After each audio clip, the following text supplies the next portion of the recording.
ये साईं सच्चरित मानो हमसे कह रही है, मैं ही तुम्हारे जीवन का श्रृंगार हूँ।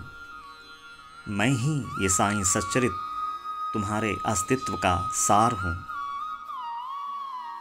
कहाँ तुम पेड़ की शाखाओं और सूखे पत्ते बटोरने में हो गाफिल। मैं ही उस पेड़ की जड़ें और आधार हूँ। जानकारियों के कंकर पत्थर का सर पर तुम्हारे क्यों है इतना भार। मैं तो तुम्हारे माथे पर दमकने वाला एक कोहिनूर हूँ। अनंत तारों की झिलमिलाती जुगनुओं सी रोशनी से क्यों हो तुम इतना सराबोर। न सिर्फ तुम बल्कि पूरी कायनात हो रोशन जिससे मैं वो भास्कर हूँ। एक अदना सा कीड़ा मकोड़ा बनकर ज़मीन पर क्यों रेंग रहे हो तुम जिससे चिदाकाश की आसमानों की उड़ान भर सको। मैं वो पंख वो परवाज़ हूँ। हाँ, मैं ही साईं सच्चरित तुम्हारे जीवन का सार, तुम्हारे जीवन का आधार हूँ। ओम श्री साईनाथाय नमः। ओम श्री साईनाथाय नमः। ये कोई मामूली किताब नहीं, नसीहत है नूरानी। उन्हीं की आत्मकथा, उन्हीं की जुबानी। ओम साई राम। ओम साई राम। साईं सच्चरित के छठे अध्याय में द्वारका माई मस्जिद के जीर्णोद्धार की कहानी है। बाबा जिस द्वारका माई में रहते थे वह काफी पुरानी और टूटी फूटी होने के कारण बाबा के सभी भक्तों ने द्वारका माई को दुरुस्त करने का निर्णय लिया और उन्होंने द्वारका माई की फर्श बना भी डाली। द्वारका माई के सामने की जगह में सभा मंडप बनाने हेतु बाबा के परम भक्त काका साहब दीक्षित ने काफी पैसा खर्च कर लोहे के खंभे और कैंचियां बनवाई। जब बाबा एक रात छोड़ एक रात चावड़ी सोने जाते तो सभी भक्त रातों रात सभा मंडप के खंभे गाड़ने लगते। लेकिन जैसे ही बाबा द्वारका माई आते वे गड़े हुए खंभे उखाड़ देते। एक दिन तो बाबा इतना गुस्सा हुए कि उन्होंने एक खंभे को एक हाथ से हिला हिला कर ढीला करना शुरू कर दिया और दूसरे हाथ से तात्या पाटिल जी की गर्दन पकड़कर उनको हिलाने लगे। जब वह खंभा उखड़ गया तो तात्या पाटिल के सिर पर बंधा फेटा बाबा ने छीन लिया और उसे जलाकर उस गड्ढे में डाल दिया और उस पर 1 रुपए का सिक्का डाला। कुछ देर बाद बाबा जब शांत हुए तो उन्होंने एक जरी का फेटा मंगवाया और खुद अपने हाथों से तात्या पाटिल के सिर पर बांधा। दोस्तों, ये पूरी कहानी अचरज भरी है, लेकिन बाबा की कोई लीला बेमतलब नहीं होती। तो आज हम इस एपिसोड में इस लीला की गहराई समझेंगे। ओम साई राम। अनंत अपार जैसे गगन, तैसे बाबांचे चरित्र गहन। तयांचे ते यथार्थ आकलन, तया वीण कोण करी। ओम साईराम। श्री साई सच्चरित ग्रंथातील अध्याय 6वा जो आहे त्याच्यात द्वारकामाईची एक छान कथा आहे। ती अशी की ज्या मशिदीला बाबा प्रेमाने द्वारकामाई म्हणत असत, ज्या मशिदीत बाबा राहत असत, ती मशीद म्हणजे द्वारकामाई मोडकळीस आली असते। म्हणून सर्व भक्तगण असा विचार करतात की त्याचा जीर्णोद्धार करायचा आणि त्याचं काम फरशीपर्यंत पूर्ण देखील होतं। त्याच्यानंतर ते असा विचार करतात की बाजूला जो सभामंडप आहे त्याचा देखील जीर्णोद्धार करावा आणि म्हणून काकासाहेब दीक्षित, अनेक भक्तांपैकी एक भक्त, ते स्वतः अपार खर्च करून तिथे लोखंडाचे खांब रोवण्याचं काम सुरू करतात। आणि होतं असं की बाबा ज्यावेळेला रात्रीच्या वेळेला चावडीला जातात त्यावेळेला रात्रभर हे सर्व भक्त ते रोवण्याचं काम करत असतात। दुसऱ्या दिवशी ज्यावेळेला बाबा येतात त्यावेळेला ते सगळं बघून अगदी खांब सगळे गदागदा हलवून काढून फेकून देत असतात। असं बऱ्याचदा होतं। एकदा तर बाबा इतके चिडतात की त्यांच्या बाजूला जे तात्यासाहेब पाटील म्हणजे बायजाबाईंचे सुपुत्र जे असतात त्यांना ते एका हाताने धरतात आणि दुसऱ्या हाताने खांब गदागदा हलवून काढून फेकून देतात। आणि पुढे तर असं करतात की तात्यासाहेब पाटलांनी जो फेटा घातलेला असतो तो फेटा हिसकावून घेतात, त्याला आग लावतात आणि तो फेटा खड्ड्यामध्ये पुरतात आणि स्वतःच्या खिशातला 1 रुपया बाबा त्या खड्ड्यामध्ये टाकतात. हा रुद्रावतार शांत झाल्यावर असं होतं की ते एका दुकानदाराला बोलवतात आणि सांगतात की तू जरीचा फेटा घेऊन ये. आणि ज्या हाताने बाबांनी तात्यासाहेब पाटलांचा फेटा काढून जाळून फेकलेला असतो त्याच हाताने बाबा तो जरीचा फेटा त्या तात्यासाहेब पाटलांना ते घालतात. अशी कथा आपल्या सगळ्यांना माहितीच आहे. तर कृष्णाजी, प्रश्न असा आहे की ही कथाच संपूर्ण अगम्य आहे. ह्याच्या पूर्ण कथेमध्ये बरेच काही अर्थ असल्याचं जाणवतं. तर कृपया ह्या कथेवर आपण प्रकाश टाकावा. ये कथा पूरा अगर ध्यान से देखेंगे तो सेवा भाव जब कोई भक्त अपने गुरु के प्रति रखता है तो इतनी पवित्र भावना होने के बावजूद एक सद्गुरु उन भक्तों के साथ ऐसा क्यों करते हैं, ये सवाल उठता है. क्योंकि उनका क्या स्वार्थ था उसमें भक्तों का. वो तो सभा मंडप बनाना चाहते थे, हर भक्त की सुविधा हो ये भावना थी उसके पीछे. बाबा का जो आशियाना है वो और बड़े, ये सद्भावना थी उसके पीछे. और बावजूद इसके बाबा का वो रुद्र रूप उनके प्रति. भक्तांनी रात्रीचा करावा दिवस, खांब चिणावे करूनी सायास. चावडीतुनी परतण्याचा अवकाश, लागावे उपटण्यास बाबांनी. हाल हालवूनी केला ढिला, तात्यांचे माथ्याचा फेटा काढिला. कांडे लावून पेटवूनी दिला, खड्ड्यात टाकिला त्वेषाने. लगेच खिशात हस्त घातला, रुपया 1 बाहेर काढिला.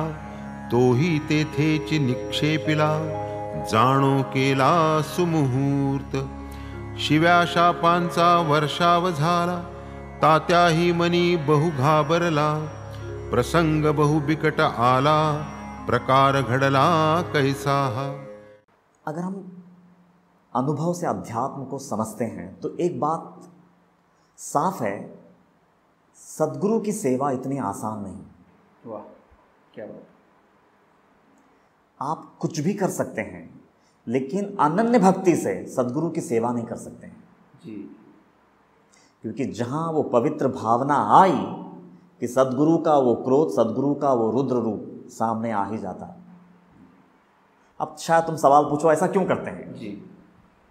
सबसे पहले है ना, मैं वो ऐसा क्यों करते हैं इस पे आने से पहले सेवा क्या होता है मैं ज़रा एक ओवी लेता हूँ.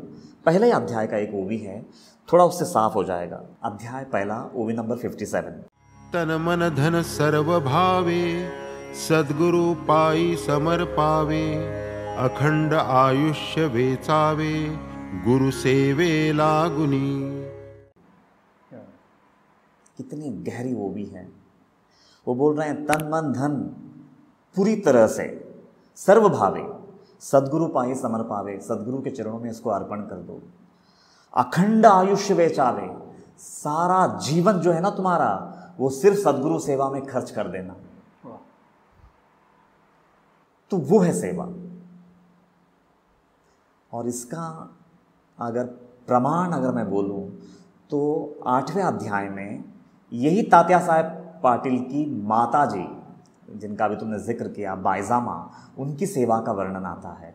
मैं थोड़ा सा है ना वो भी इसको लेना चाहूँगा तो शायद ज़्यादा साफ होगा. जरूर. उनकी सेवा के बारे में चरित्र में वर्णन आता है 8वां अध्याय में 107वें ओवी से लेकर के 111वां ओवी तक. कोस कोस रान धुंडावे, दाट झाड झुडूप तुडवावे. वेड्या फकीरासया हुडकावे, पाया पडावे तयाच्या. काय तिच्या त्या सत्वाची थोरी, ओली कोरडी भाजी भाकरी. रानी वनी दुपारी तिपारी, भरवी न्याहारी बाबा ते. ऐसे तिचे तपाचरण, बाबाही न विसरले आमरण.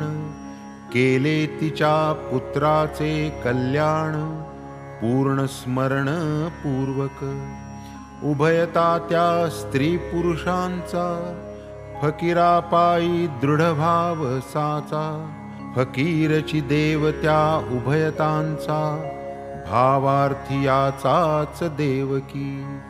फकीराने ध्यानस्थ असावे, बायजाबाईने पान मांडावे, पाटीतील अन्न वाढावे, खाववावे प्रयत्ने. कोस कोस रान धुंडावे, दाट झाड धुडूप तुडवावे, वेड्या फकीरास या हुडकावे, पाया पडावे तयाचा. जब बाबा वन वन भटकते थे, उन दिनों की बात है, और ये माँ उनका खबर लेने के लिए ये भी झाड़ झुड़ूप कांटे कंकड़ को पार करते हुए ढूंढती थी पहले बाबा कहाँ बैठे हैं ध्यान मग्न, और वो बाबा के लिए खाना लेकर के जाती थी. काय तिच्या त्या सत्वाची थोरी, ओली कोरडी भाजी भाकरी, रानी वनी दुपारी तिपारी, भरवी न्याहारी बाबा थे, और वो वहाँ जा कर के बाबा को अपने हाथों से खिलाती थी. ऐसे तिचे तपाचरण, बाबा ही न विसरले आमरण, केले तिच्या पुत्राचे कल्याण, पूर्ण स्मरण पूर्वक. और बाबा उनका वो सेवा भाव को भूले नहीं. उसके बदले में उन्होंने उनका बेटा पुत्र तात्या पाटील का कल्याण ही कर दिया. उभयता त्या स्त्री पुत्रांचा, फकीरापायी दृढभाव साचा. उभयता त्या स्त्री पुरुषांचा, फकीरापायी दृढभाव साचा, फकीरची देव त्या उभयतांचा, भावार्थीयाचाच देव की. वो बोल रहे हैं वो दोनों के लिए तो जैसे वो देव ही थे, भगवान ही थे, और जिनकी भावना शुद्ध होती है उनके लिए ही बाबा भगवान दिखेंगे. फकीरा ने ध्यानस्थ असावे, बाबा हमेशा ध्यानमग्न बैठे रहते थे उन वनों में. बायजाबाई ने पान मांडावे, जैसे मानो बाबा की भूख ये माँ फील कर रही है.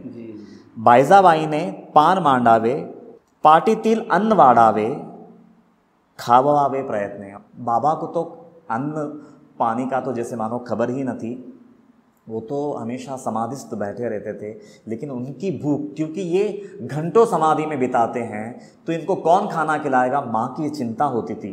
और ये उन दिनों की बात है जब बाबा इतने प्रसिद्ध नहीं हुए थे. ये नहीं भूलना चाहिए. एक बहुत ही अहम एस्पेक्ट है. बायजा माँ उन दिनों से उनकी उतनी सेवा करती थी. गुरु नाम आणि गुरु सहवास, गुरु कृपा आणि गुरु चरण पायस, गुरु मंत्र आणि गुरु गृहवास, महत् प्रयास प्राप्ति. तो सच्ची सेवा क्या होती थी, तो ये सबसे पहले तो ये साफ होता है. और इतनी सेवा करने के बाद बायजा माँ को बाबा उपदेश क्या देते थे, जरा हम वो भी देखते हैं. इतनी सेवा ले रहे हैं, इतनी सद्भावना से वो सेवा कर रही है, और उसके बाद बाबा का उपदेश देखिए कि क्या बोलते हैं. वो बाबा बोल रहे हैं वो माँ को, फकीरी अव्वल बादशाही, फकीरी ही चिरंतन राही, अमीरी ही क्षणभंगुर पाही, सदा बाबांनी म्हणावे. फकीरी ही अव्वल बादशाही, फकीरी अव्वल बादशाही, फकीरी ही चिरंतन राही, अमीरी क्षणभंगुर पाही, सदा बाबा ने मनावे. तो मैं ये वो भी इसलिए लिया कि उतनी सद्भावना से सेवा करने के बाद बाबा की तड़प ऐसे लोगों के प्रति क्या होती है, तो वो ये बता रहे हैं कि माँ अगर तू इतनी पवित्र भावना से मेरी सेवा कर रही है तो बदले में कुछ कूड़ा करकट ना मांग लेना. धन वैभव नाम प्रसिद्धि सुख शांति नहीं, फकीरी क्या होती है मैं तुम्हें बताता हूं. अगर तुम इतनी सेवा कर रही हो ना मेरी, तो बदले में मैं तुम्हें वो फकीरी से नवाजूंगा. मतलब क्या बोलते हो. और वो बोल रहे हैं फकीरी ही अव्वल बादशाही, फकीरी ही चिरंतन राही, अमीरी क्षणभंगुर पाही.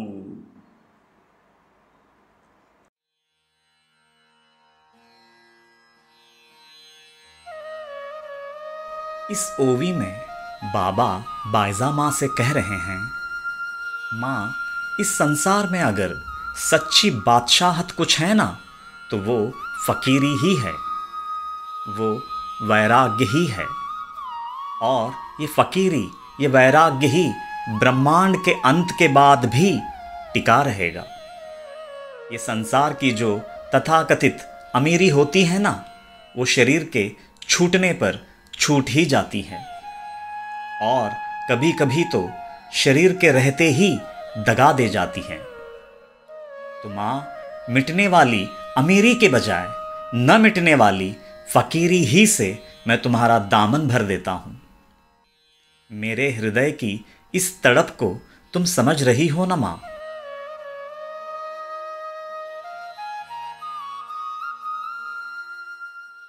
तो इतना सेवा लेने के बाद एक सद्गुरु का हृदय कैसे तड़पता है। ऐसे सेवा लेने के बाद वो क्या देना चाहते हैं? नश्वर नहीं, वो शाश्वत देना चाहते हैं। तो जब तक ये क्लैरिटी नहीं आएगी तो फिर ये लीला नहीं समझ में आएगी। द्वारका माई का जो उथल पुथल है, फिर वो बाबा वो क्यों खंभों को उखाड़ते थे, वो क्यों फेंकते थे, फिर वो कभी समझ में ही नहीं आएगी। अभी हम लोग लीला पे आते हैं। सबसे पहले तो ये लीला में दो चीज़ें हुई हैं कि बाबा तात्या पाटिल का वो फेटा उखाड़ लेते हैं, उनमें आग लगा करके वो खड्डे में डालते हैं। तो वहाँ पे बाबा ये बता रहे हैं कि जब भी किसी सद्गुरु की सेवा करो ना, तो किसी भी किस्म का सात्विक अहंकार को अपने सर पे मत रखना। अगर सेवा करने का मौका मिल रहा है तो ये सद्भावना रखना कि अनंत जन्मों का पुण्य फल था, इसलिए मुझे सेवा नहीं मिल रही है। मालिक, ये आपकी करुणा है जो मैं आपके प्रति मैं जुड़ सका और मेरे मन में आपके प्रति ये सेवा भाव उमड़ रहा है, तब जाकर के मैं आपकी सेवा कर रहा हूँ। ये भी आप ही मुझसे करवा के ले रहे हैं। जब तक वो रोम रोम में वो सद्भावना बिध ना जाएगी, तब तक वो झूठा फेटा, वो झूठा अहम का फेटा सर पे है अभी। तो बाबा बोल रहे हैं पहले उसको मैं उखाड़ के आग लगा करके मैं इस खड्डे में डाल देता हूँ। वो सात्विक अहंकार भी ना बचे सेवा का। तो वो उन्होंने खाक कर दिया पहले, और बाद में वो 1 रुपए का सिक्का लेकर के जो डाल रहे हैं ना, उसके माध्यम से वो ये बता रहे हैं कि इतनी पवित्र सेवा करने के बाद फकीरी ही मांगना। तुम्हारे अंदर का जितना भी लोभ प्रवृत्ति है ना, मैंने उसको उखाड़ के डाल दिया है इसमें निकाल करके। धन लालसा, धन की कामना, कंफर्ट्स की कामना, सुख की कामना, नाम शोहरत, तो ये जो पूरा नश्वर है ना, इसके प्रति आसक्ति रख करके कहीं मेरी सेवा न करना। तो मैं तुम्हारे वो सारी वृत्तियों को ये 1 रुपए के माध्यम से मैं इस खड्डे में डाल रहा हूं। तो इस तरह से अगर हम उसको लेते हैं तो ज़्यादा साफ होगा। इसलिए वो बायजमा को क्या बोल रहे हैं उतनी सेवा लेने के बाद? फकीरी ही अव्वल बादशाह, फकीरी ही चिरंतन राही, अमीरी क्षण भंगुर पाही। तो एक सद्गुरु का हृदय कैसे तड़पता है सच्चे भक्त के प्रति, तो ये लीला बखूबी बताती है। अगर समाधि मंदिर का हम दर्शन करते हैं, आज भी हम अगर जाएंगे समाधि मंदिर में, तो समाधि के ऊपर है ना एक ओवी, आज संस्थान ने हम सब पे एहसान किया है, वो ओवी वहाँ पे लिख करके, मैं तो ऐसा कहूँगा, मतलब मैं थोड़ा वो ओवी लेता हूँ। आज भी अगर हम समाधि मंदिर का दर्शन करते हैं ना, तो बाबा के दर्शन के बाद वो ओवी पे एक नज़र जानी ही चाहिए, ऐसा मैं कहूँगा। ये मेरी हृदय की प्रार्थना है हर साईं भक्त से। वो ओवी है 25वां अध्याय का 108वां ओवी। मात्र माझे करा स्मरण, विश्वासयुक्त अंतःकरण, ठेवा करा निष्काम भजन, कृत कल्याण पावाल। 108 का बहुत इंपॉर्टेंस है कि मणि भी माला में 108 होती हैं। 108वां ओवी समाधि मंदिर के मतलब बाबा के ऐसा पीछे लिखा गया है। वो ओवी है मात्र माझे करा स्मरण। बाबा समाधिस्थ हो चुके हैं और उसके बाद वो आश्वासन दे रहे हैं, मात्र माझे करा स्मरण, आप मेरी स्मरण कीजिए। विश्वास युक्त अंतःकरण, मुझ पे पूरा विश्वास और श्रद्धा रख करके अपने अंतःकरण को पावन करके मेरे हृदय को जान करके मुझ पे विश्वास कीजिए। ठेवा मतलब वो विश्वास युक्त अंतःकरण ठेवा, करा निष्काम भजन। वहां पे लिखा गया है कि आप मेरी भजन अगर करोगे ना तो निष्काम भजन करना, स्वार्थपूर्ण भजन ना करना। मेरी भक्ति में वो अनन्यता हो, मेरे भजन वो निष्कामता से हो, सकामता रख करके मुझसे कुछ लौकिक जगत की कामनाएं रख करके मेरी भजन मेरी सेवा मत करना, मेरी भक्ति मत करना। ठेवा करा निष्काम भजन कृत कल्याण पावाल। तो ये बाबा की हृदय की तड़प है हम सब भक्तों के प्रति। तो उन्होंने वो लीला के माध्यम से फेठा निकाल करके ये बताया कि सात्विक जो सेवा मेरी हो रही है उसके प्रति अहंकार न पालना जी। और वो 1 रुपये का सिक्का डाल करके मेरी सेवा मेरी भक्ति सकामता को मन में रख करके ना करना, ये 2 चीज़ें थी। हर सेवा में अगर कोई सबसे बड़े रोड़े हैं तो ये 2 हैं, अहंकार और कामनाएं। जिस दिन ये दोनों गिर जाती है ना कि उस दिन एक तरह से देखा गया तो हर भक्त का एक नया जन्म होता है जी। सद्गुरु सदा अवाप्त काम, शिष्यकाय पुरवी तत्काम, शिष्यांचाच सेवा काम, पुरवूनि निष्काम तो करी। और उसका प्रतीक के स्वरूप बाबा अपने हाथ से नया फेटा ला करके तात्या पाटिल के सर पे बांध रहे हैं। एक तरह से वो हम सब के सर पे बांधेंगे। और अब इस पूरे टॉक को मैं कबीर जी के एक दोहा पे खत्म करना चाहूंगा और वो दोहा है, फल कारण सेवा करे, करे न मन से काम। फल कारण सेवा करे, करे न मन से काम। कहे कबीर सेवक नहीं, चाहे चौगुना दाम कबीरा, चाहे चौगुना दाम। फल कारण सेवा करे। फल की कामना रख के ही सभी लोग सेवा करते हैं। फल कारण सेवा करे, करे न मन से काम। निश्चल मन से, पवित्र मन से निष्काम भजन कोई नहीं करता। फल कारण सेवा करे, करे न मन से काम, कहे कबीर सेवक नहीं।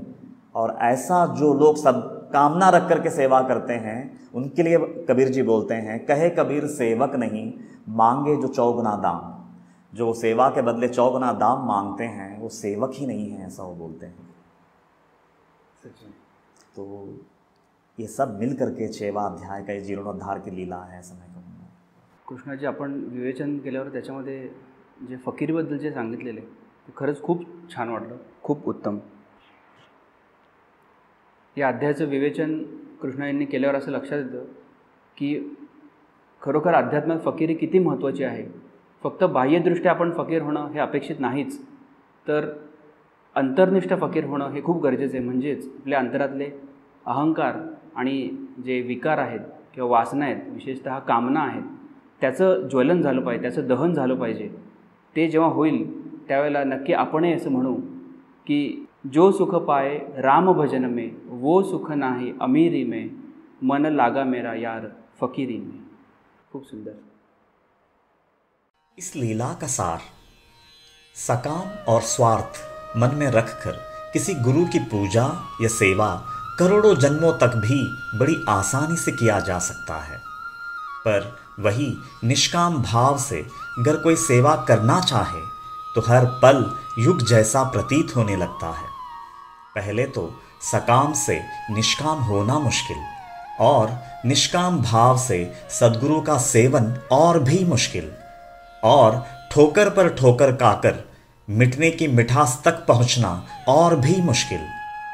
इसीलिए ही संत कबीर जी कहते हैं, लंबा मार्ग दूरी घर बिकट पंथ बहुमार, कहो संतो क्यों पाइए दुर्लभ हरि दीदार. ये आध्यात्मिक राह एक तो बहुत लंबी और मंजिल बहुत दूर है, और वो राह भी काफ़ी कंकड़ और कांटों से भरा है, और उस राह पर मार ही मार है. इसीलिए कबीर जी कहते हैं, हे संतो हे सज्जनों, हरि का दीदार और दर्शन बड़ा दुर्लभ है, वह तुम्हें इतनी आसानी से क्यों मिले.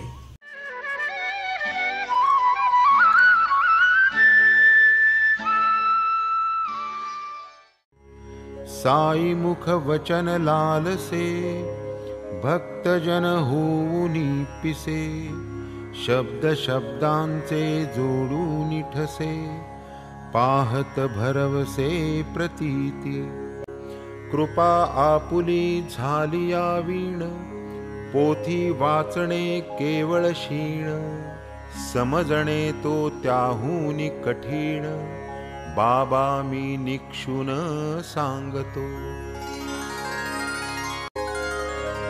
श्री सद्गुरु साईनाथार्पणमस्तु। शुभं भवतु।